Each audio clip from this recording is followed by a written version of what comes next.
Hello, everybody. My name is Erin Baer, and I'm an intern for the Center for Democratic and Environmental Rights. Today, I'm excited to be joined by Rebecca Jim, the Executive Director of the local Environmental Action Demanded Agency, also known as the LEAD Agency. Based out of Miami, Oklahoma, this organization is working to ensure clean water in their community along Tar Creek after years of contamination due to lead and zinc mining.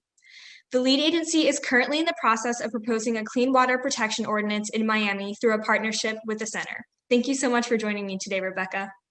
Thank you very much. So can you begin by prefacing the problems associated with the current state of Tar Creek and what led this site to be designated as a Superfund site? It's kind of a story. It goes back a ways. In 1979, a gentleman noticed that there was orange water pouring out of the ground. He had a horse field right beside where he worked. He had built a brick factory, and he made bricks. He made bricks of all kinds, and he put all kinds of stains in them to make them different colors. But this orange water pouring out of the ground was putting stains on his horses that he couldn't remove. He was very complexed by that and asked a lot of questions. But another part of, in Ottawa County, just about 4 miles from him, more of that orange water was pouring out of the ground. And it has not stopped since. That was 1979. And that happened because the lead and zinc mining that happened here in Ottawa County is related to the mining that was done in Kansas and Missouri. So we were the lead belt, I would say. And we were the last piece of it here in Oklahoma. When they were mining here, they were mining beneath the ground. And they were mining within the Boone Aquifer in order to mine in there for many years. And they started about 1900 at that time. They had to pump the aquifer dry. They pumped it dry and did that for 60 years when they were mining.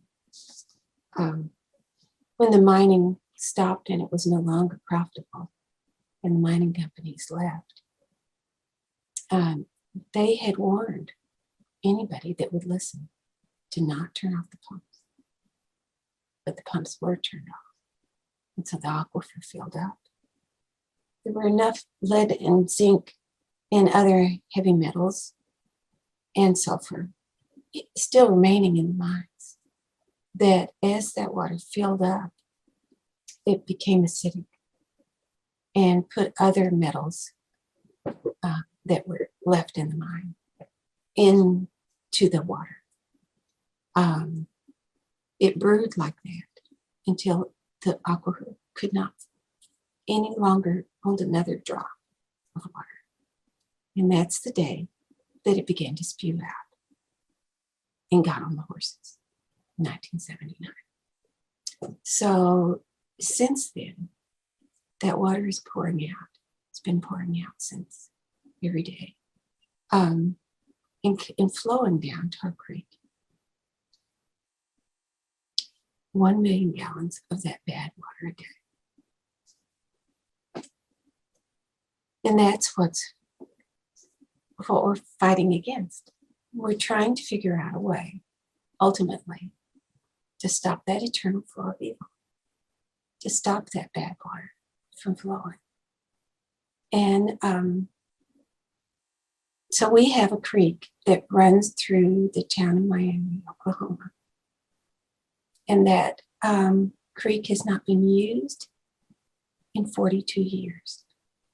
It is like it is not there. It is like your relative you don't talk about anymore. It is like dead.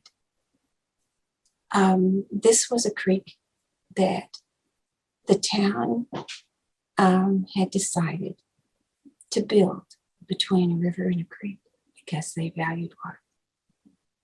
They valued it very highly, or they wouldn't have built the only institution for higher learning on the banks of it. We have a junior college that's built it. And also, the richest people in town built their homes right along the creek because they valued it. Children played there. People went there after church.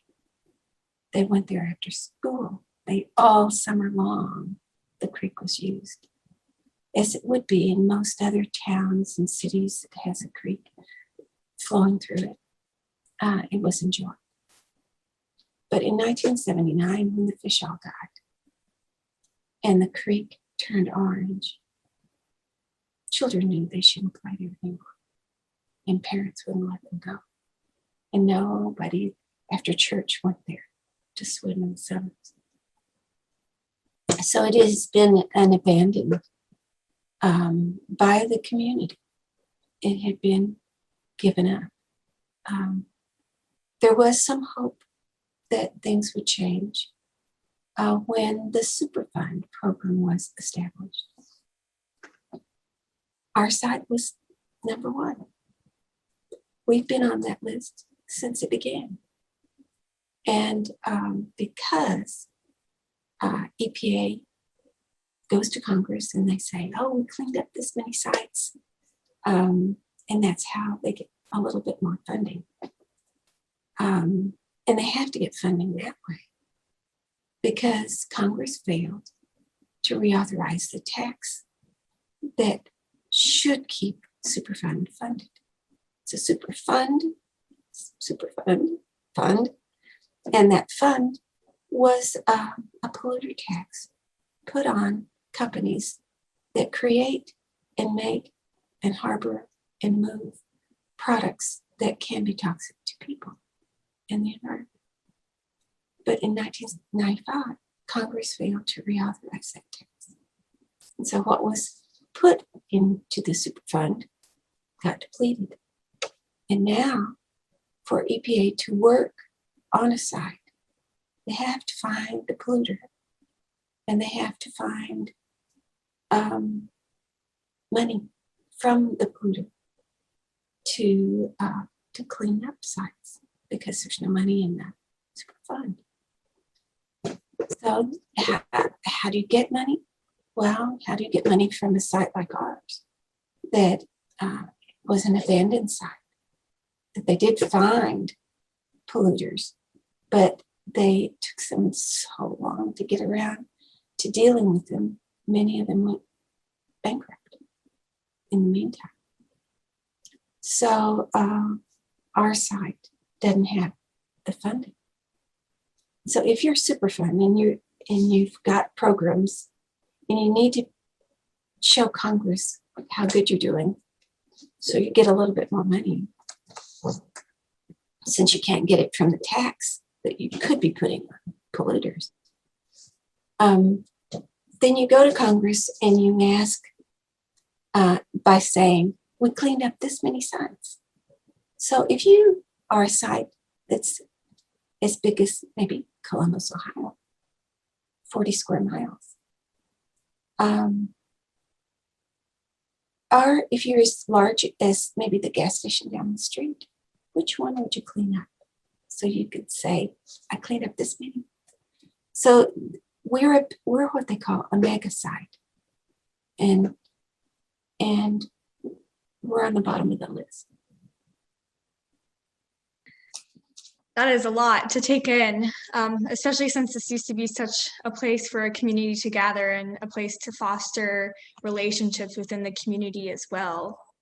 So kind of going off of that, with the contamination of the creek, what risk does this pose to the communities that live around the creek? Yeah, well, a lot of things. You know, a creek can be damaging if it floods. It can ruin a home. It can, and it's done that. It has, and does. Just water itself.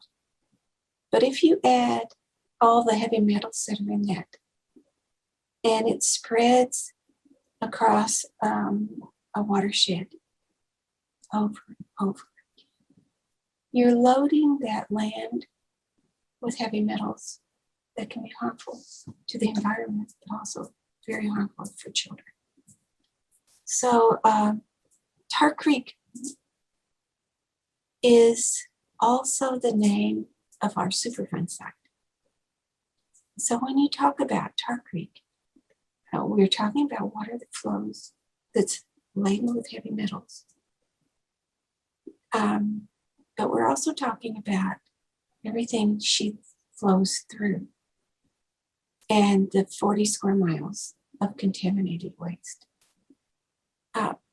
There are mountains of this waste that feels like gravel, feels like sand, feels like stuff you can put in playgrounds, that you can put in sandboxes, that has been used that way. It's been used that way for that last 100 years. It was used. So it's scattered all over this county because it was cheaper than getting real sand, and it was cheaper than getting raw gravel. And this material is, as I said, loaded with heavy metals. One of those is lead.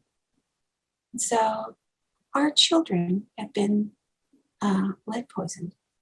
They've been lead poisoned by her namesake, Tar Creek. Either the water or the minerals that are in the sediment or in the debris that was used as a commodity, as a this material was put not only on playgrounds and schoolyards and parks, but also people took it home to put in the sandboxes, and they put it in lots of different places. So children were lead poisoned, and they were lead poisoned here for generations. And finally, it was that last bunch that were identified, where one third of our Indian children were lead poisoned.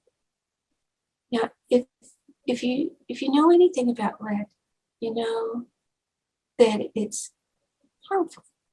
Yeah, but it's harmful in a way very different to children, because it changes their life forever. It changes it by lowering their IQ. It changes the way they think. It changes their whole potential for the rest of their life. When children are lead poisoned, you change the potential of a community, because collectively, if you've got children that are lead poisoned, their futures are different, and your community's future is different. So it's hard to pull one piece of this away from the other. But what we do know is that not only is it lead, but it's also the other heavy metals that we know that are harmful to people. So you have cadmium, arsenic. Arsenic's something that you kill rats with. We also have manganese, and we know that manganese and lead work together. We know that manganese also causes a condition like Parkinson's. We know all of these harm people. We also know that we have in that water flowing down the creek so much zinc. And zinc is harmful to the environment. So it makes it hard for fish to live and other plants and things that a creek should have part of its existence is to provide life. And if the water flowing through it isn't good, it cannot do its job. Yeah. And you mentioned that there are certain communities that are highly affected, specifically the indigenous communities who live around Tar Creek. So how do you think the problems associated with Tar Creek with contamination lead to environmental justice problems as well? Yeah, well, you layer and layer and layer here. And so the tribes that we have in Northeast Oklahoma, in Ottawa County, none of them wanted to be here. They were all relocated from all across the country. They were brought together and given a fragment of property to compensate them from where they came, the states they gave up, the land masses were reduced to a small size, and the tribes that came had been reduced by disease or conflict.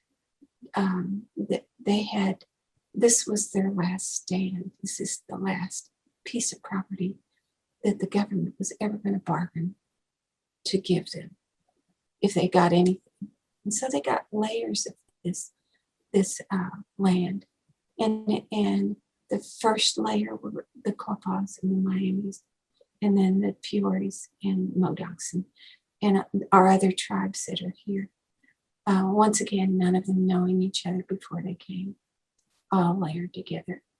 And so that's what we had. And then when ore was discovered and our state became itchy to be a state, these tribal governments lost even more.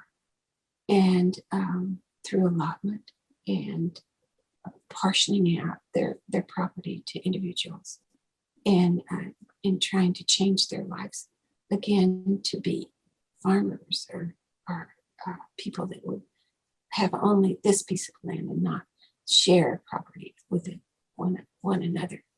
So this creek that we talk about flows from Kansas through the Quapaw land, and then through the Miami land, then to the Peoria and the Ottawa, before it flows on out to damage the other tribes that are here in their legacy lands.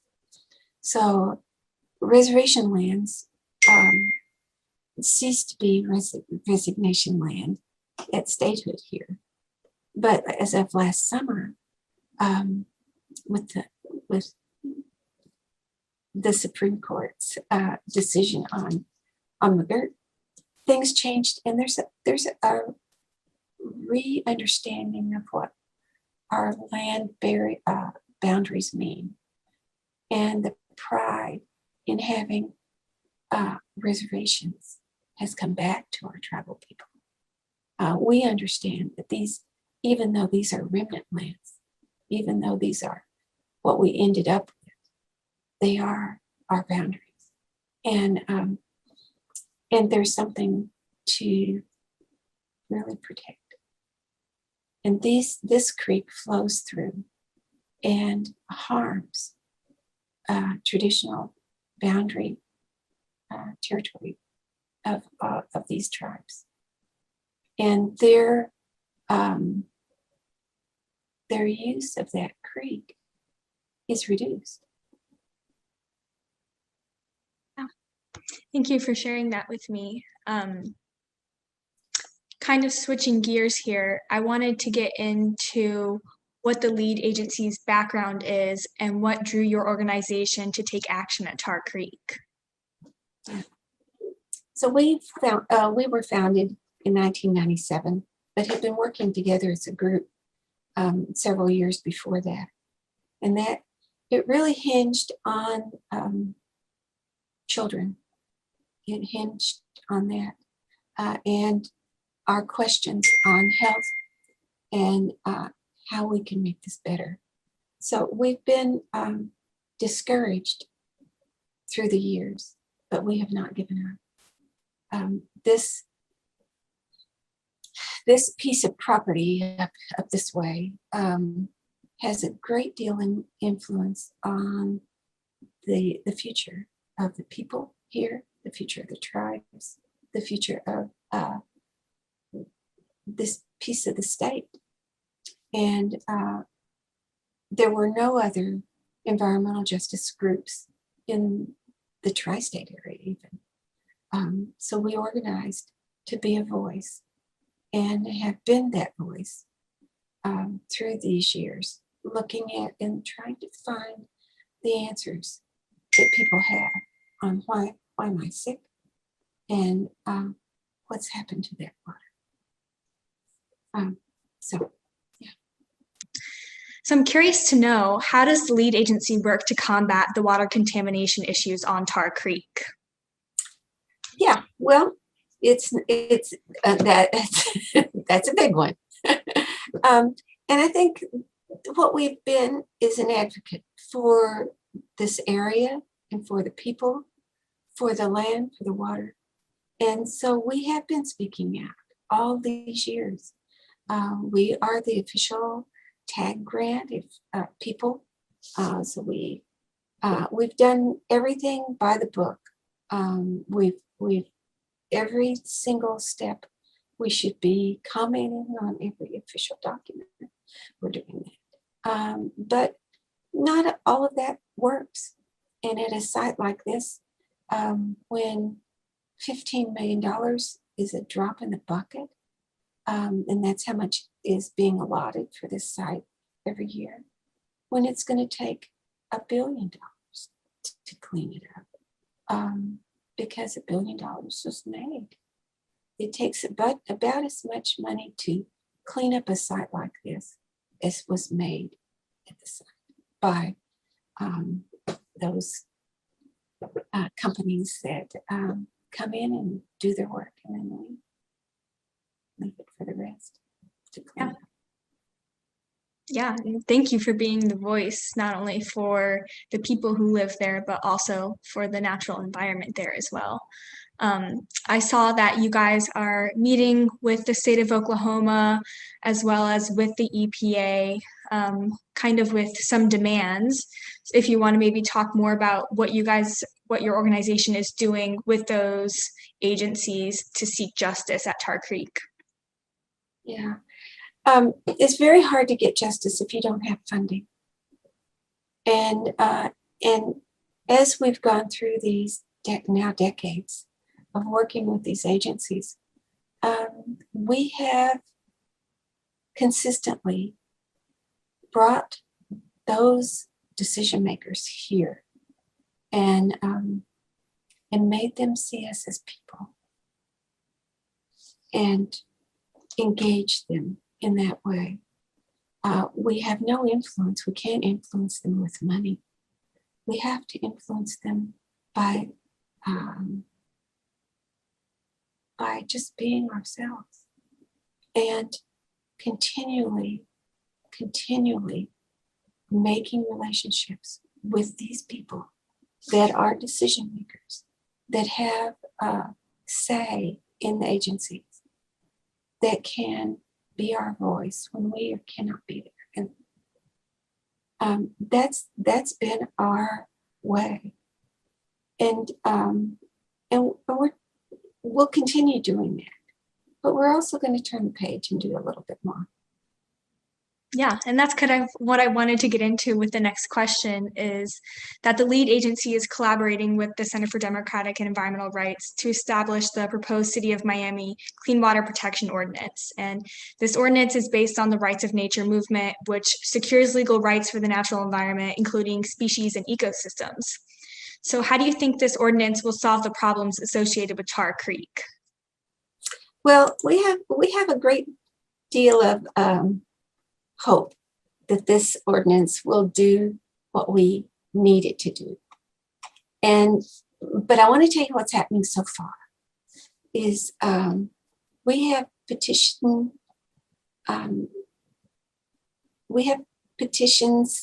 circulating right now. And the coolest thing ever is no one is turning them down. Everyone agrees. There has been, I would say, the most amazing thing happening in this community that I have ever seen. We purposely did not put our name on this. We put it forward with proponents who live on the creek, who own land, who watch that water and have watched it all their lives. We wanted the community to hear each other. And that's what's happening. They are seeing this, they are carrying it, they are talking with, they're knocking on their friends' doors, their neighbors' doors. They are,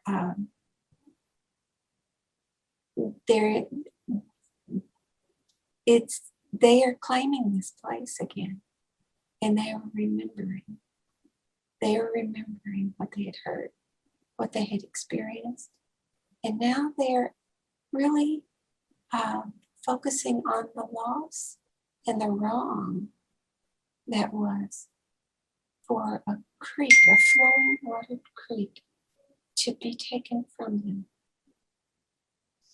And what it meant to them as children, what it meant to them as parents, and what they want to share with their grandchildren. Yeah, it's been remarkable. I would say it has done what we had never done as an organization. We have people believing that they have power that never thought they had. It's a beautiful thing. Mm-hmm. That is amazing, seeing or hearing how a community is coming together over this issue and saying that, hey, you and I deserve the right to clean water, and this creek deserves the right to flourish and thrive. And Right. It's amazing to see a community come together over those ideas. What do you think? Isn't this amazing story? It is amazing. It's so cool to see, the community face so much loss, but sometimes loss is when communities come together. And Right. So it's cool to see how this ordinance is bringing your community together for such a great cause too. So I was curious to know, what behaviors does the ordinance aim to promote or prohibit to ensure the rights of Tar Creek? Specifically, what happens if somebody pollutes the water? Or how can we ensure that the creek stays healthy? Well, yeah, so it will be a crime. It will be a crime if anyone pollutes Tar Creek, or if they leave a substance that could ultimately flow into Tar Creek. Every single day that's there is a violation. Each violation, it has a fee, a fine that can be given. And that fine is for our community, it's $750, which I thought, well, that's not much. But if it's every day, something is laid there, and it's cumulative, it's every day. But also that particular amount in our community triggers a jury trial. And that's gotten their attention. People think that's right. They think it's right to be able to look a polluter in the face. What this has done is making everyone, even those promoters, the proponents of the ordinance, one of them said to me, I'm going to walk my whole property. I don't want to be polluting. What if there's something out there that was laid there 50 years ago and might be harming the creek. I'm going to go walk my property. I'm going to do. And so it's that what I'm going to do to protect it that had never been said before. So yes, the city can bring charges, and polluters can be brought to justice. But also people, absolutely people, can take that on themselves to see, what am I doing? Am I harming? Am I doing something that I hadn't known I was doing? So I think that's a deeper thing that we never thought we'd get to. We thought it would be a thing about them, somebody else. But when it begins to be personal, on yes, I can watch for that, but also can I make sure I'm not contributing to a load this poor creek is carrying that's harming.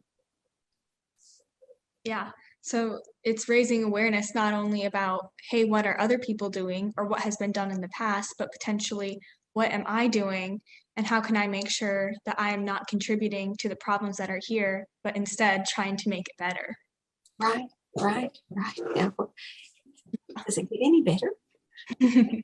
Well, I think one of the things we did with our ordinance was we named it well. It's a clean water protection ordinance.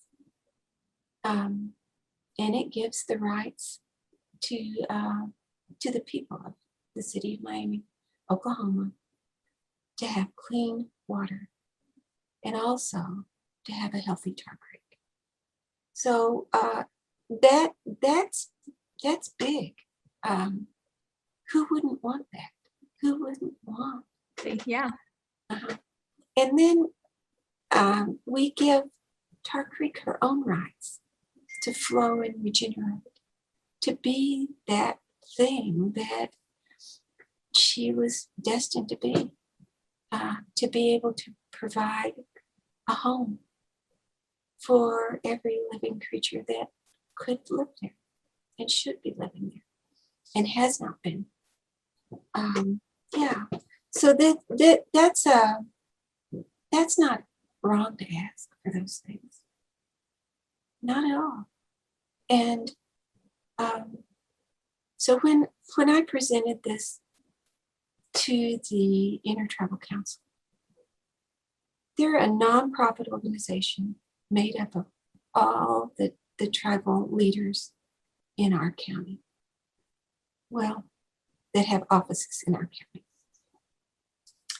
And when I presented it, I do want you to know that we talked about how sacred water is and how important it is to life. We have no life without water. And our quality of life is lessened if the water that we do have is not good. We talked about the stewardship that our tribal people have always believed, that what we do for the next generation and those that follow. And so with that understanding, I had asked if they wanted to, they could do a resolution in favor of the ordinance, but also if they needed help in any way to look at their own codes and laws and their own tribal courts, their own tribal systems, that we would help them if they needed it. But we do know that they have their own tribal lawyers and may not need assistance. They almost immediately flowed right into a discussion with lots of us talking about what this means and how it would work, and if it comes from my property, from one tribe, are we responsible? Well, did they do it? So did the Corpos poison that water? No. It was done upon their land, and they're not to blame. They did not do it. So this ordinance can reach beyond our city limits, but only for the polluters that might harm it. Yeah. And you previously shared with me that when you brought the resolution or the ordinance to the intertribal community, they unanimously voted on the approval of the Clean Water Protection Ordinance, which is amazing news and so awesome to hear because, as you mentioned, water is so important to life, not only for people, but for ecosystems and other species who we have to live in harmony with. Not only for us, but for, as you said, future generations as well. There were very few people in the room, but one of them was the city manager. And that was, I had not talked with him about that before that meeting, but I was able to talk with him there. And yeah, so it was a very good time to be together. It was one of their first meetings after COVID to be in person. So it was yeah, very profitable.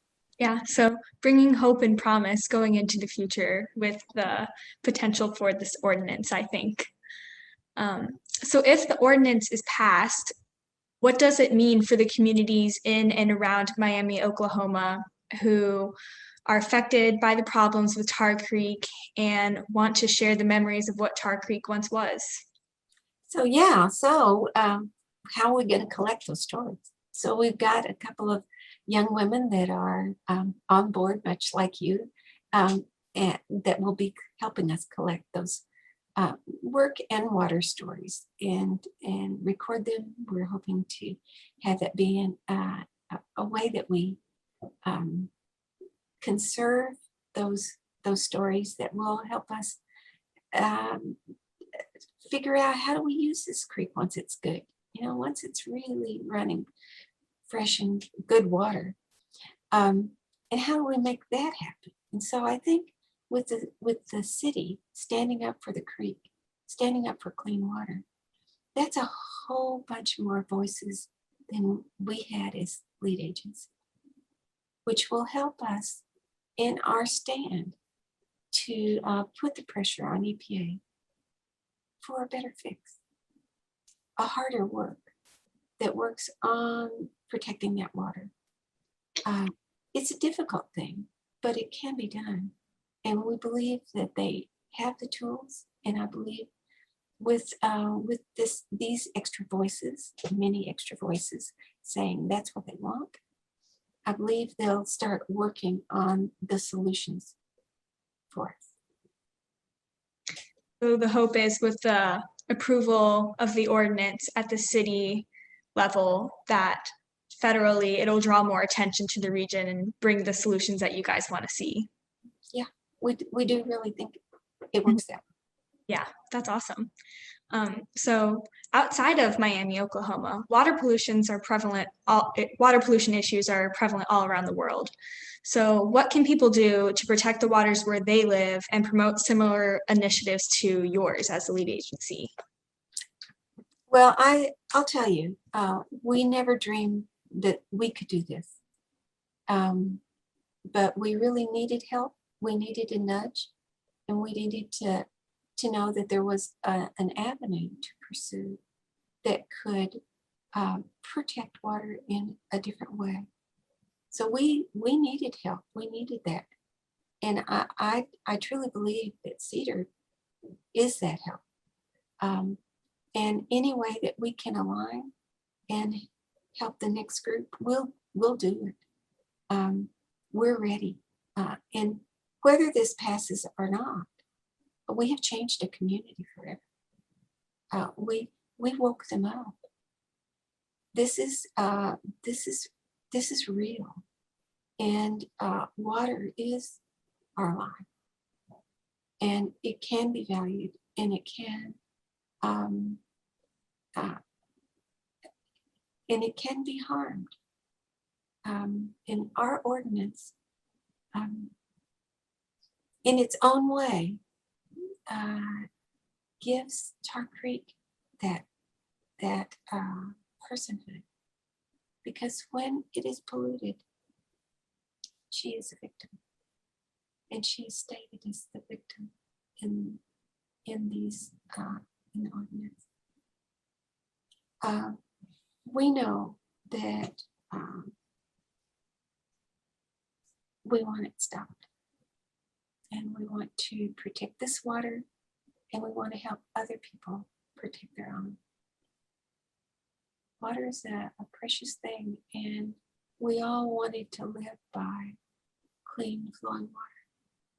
That's why cities, towns, communities are built there.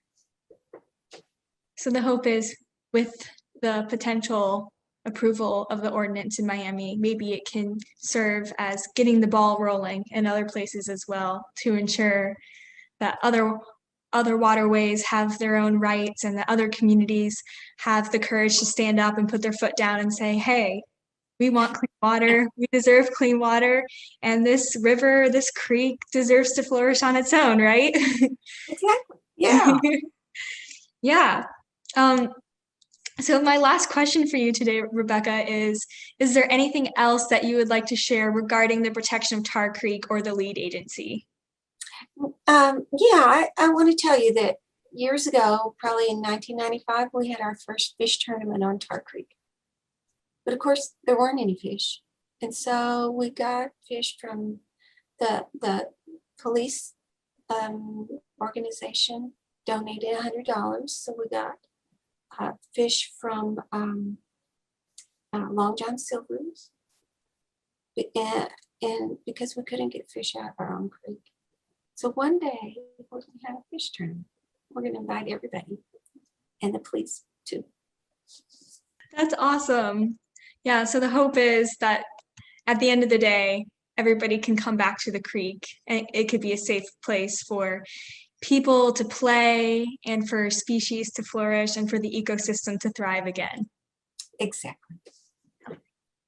Well, Rebecca, thank you so much for sharing your story and your knowledge with me today. I've really learned so much and been so humbled by all that you've told me. So thank you so much for your time and for sharing all that you do, and for all the work that you do to protect Tar Creek. Well, the other thing that I didn't tell you is that we're a member of the Waterkeeper Alliance, and I'm the Tar Creek keeper. So. Oh, thank you so much for all the work that you do. That's amazing. It's my honor. Thank you very much.